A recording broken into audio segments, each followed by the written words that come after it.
39, 40, 41, 42, 43, 44.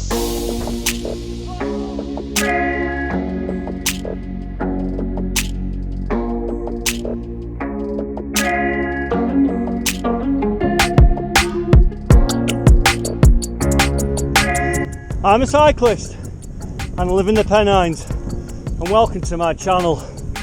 And today I'm going over some classic cycling country lanes, and I call them the Turn Pike lanes.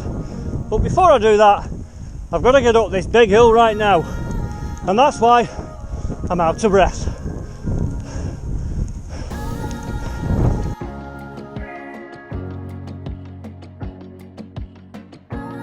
And for those of you now watching in black and white, I'm wearing the bright yellow high-vis jacket. From a long way up in the sky, you can see there. So if we just make our way up the A58, which is Blackson Edge Road, as you can see, we've got fantastic snow there on the Pennines. I'd say the snow line was at around 900 feet above sea level, and I've also got ice patches on the side of the road again.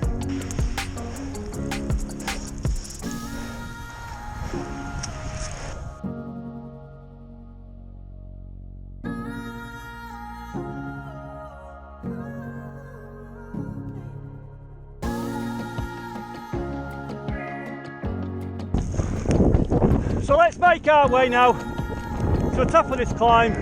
We're not far to go. I can feel the cold air now. I'm in the frost layer, the snow layer. I've got 3 pair of socks on, 2 coats underneath here, a nice beanie hat, and a neck scarf. Really important this time of year to wear one of these. So I'll catch you further on up this climb.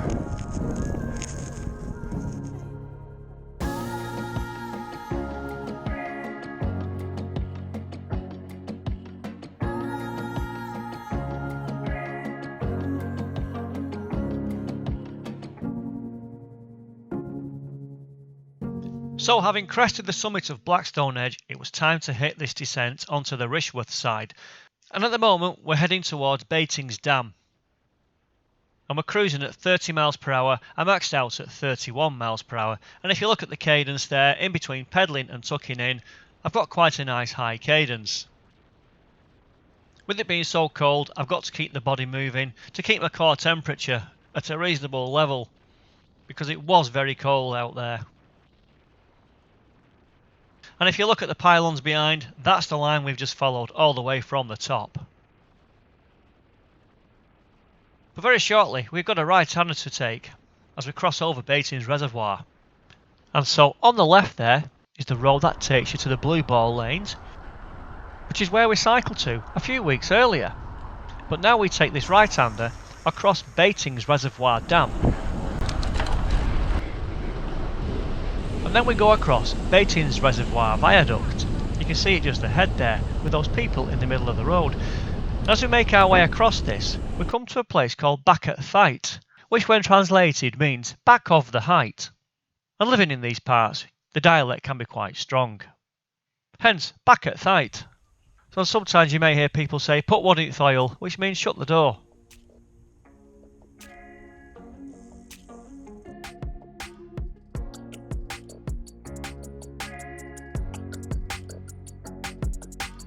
I've just stopped for a minute because looking at the roads, I've got ice all along these lanes now. It is quite dangerous, so I'm not sure to carry on. Looking though, they've gritted heavily. This is a really steep section, it drops down, it's got a couple of left and rights and a bridge at the bottom. So just take it easy now.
So we'll just make our way now along Pike End Road.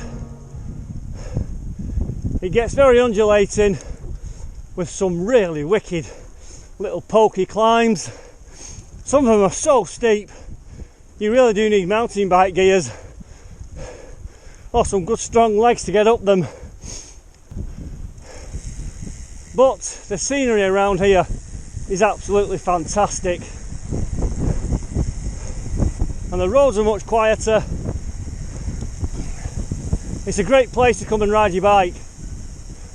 Now also, what you've got to bear in mind, the recent floodwaters will have washed some of these roads out quite heavily, and you end up with a lot of pickup and literally river gravels on the road. And what you've got to be careful of is coming flying down there at 30 miles an hour and hitting this here. As you can see there, that's nearly a foot thick with sediment and silt and all kinds of gravels. You hit that on a bike, you have had it. Anyway, we're approaching a fantastic little section on this ride with another couple of twists and turns and one of those wicked climbs. It's short, super sharp and steep, and all that there is ice, that's not running water.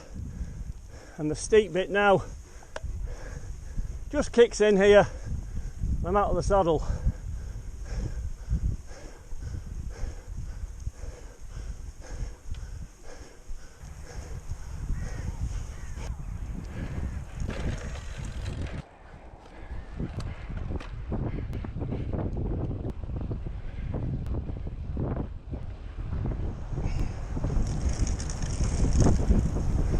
Okay, we're on a nice little fast section here. We're doing about 29 miles an hour on quite a good road surface, and then we'll approach the end of this road where the Turn Pike pub is. As you can see ahead, we've got the M62 looking quite busy,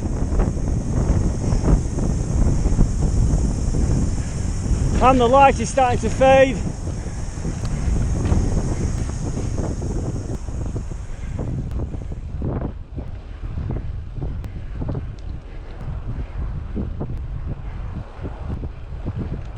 Well, that was a great ride. I'm now on the main road that'll take me back towards Ripponden and Halifax, Sorby Bridge area, where I can get up Blackstone Edge on my homeward leg. But if you like these videos, let me know and I'll make some more for you. And thank you for watching. Well, that was a great ride in my local hills, and that's where we're based in the United Kingdom if you look on the map there. And getting a bit closer, there's the loop around the Turn Pike and the Rishworth lanes. And the beauty of cycling around here is that on a 25-mile ride you can cycle over 2,670 feet of elevation gain.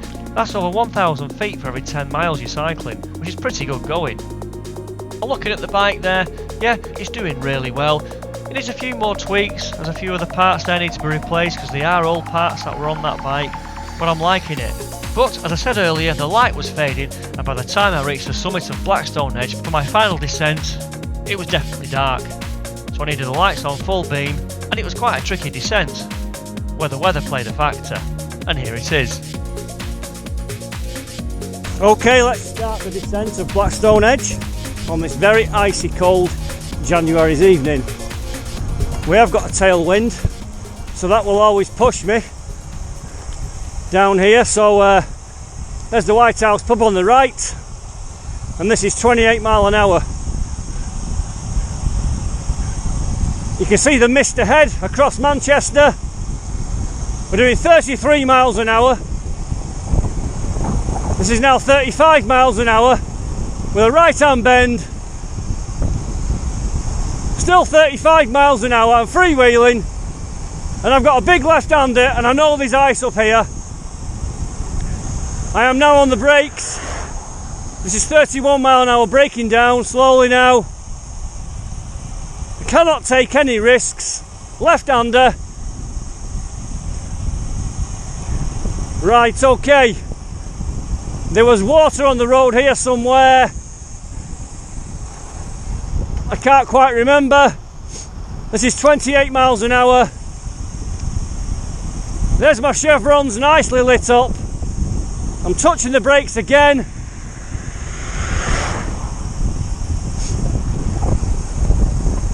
I'm going to cut inside a touch here to keep my line nice and straight.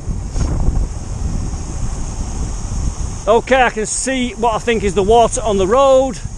I'm really on the brakes now. That's wet, that's good. That was 21 miles an hour. Give the camera a quick wipe. We've now dropped down beneath the snow line, but there'll still be ice about. Big right-hander, 28 miles an hour. On a good day, this is about 45, maybe 50 if you're pushing it. What a fantastic sunset we've got ahead. 30 miles an hour. I've got a clear road ahead of me, a clear road behind of me. This is now 34 miles an hour.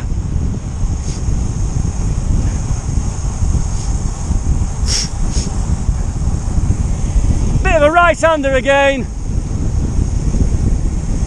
I can feel the cold air again now. Yeah, I've got to play safe tonight. I cannot take any ridiculous risks.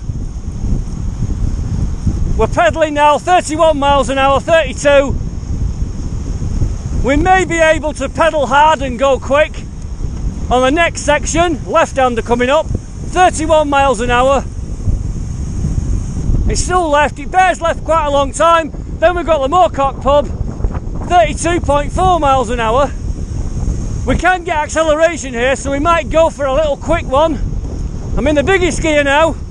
Right, there's 34. There's 35, 38, 39, 40, 41, 42, 43, 44, 44.1, yes, 41 miles an hour. Well, there you go. I'm out of breath now. That's a good bit of acceleration from quite a slow beginning. Whoa, that's really got into my energy reserves.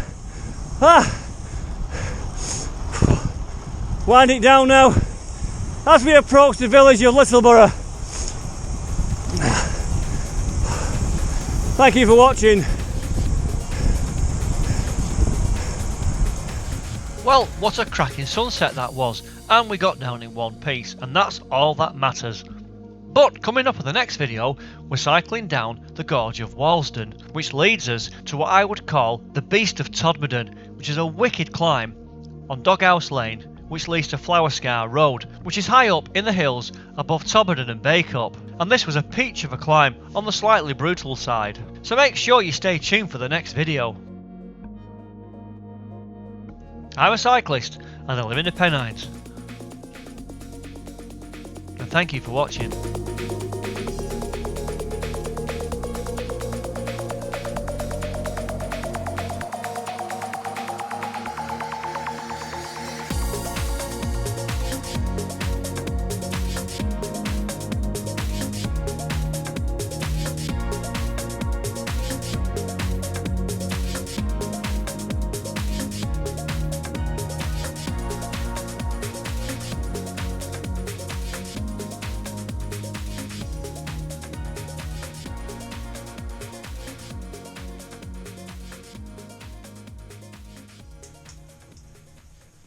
So come on, let's go for a ride.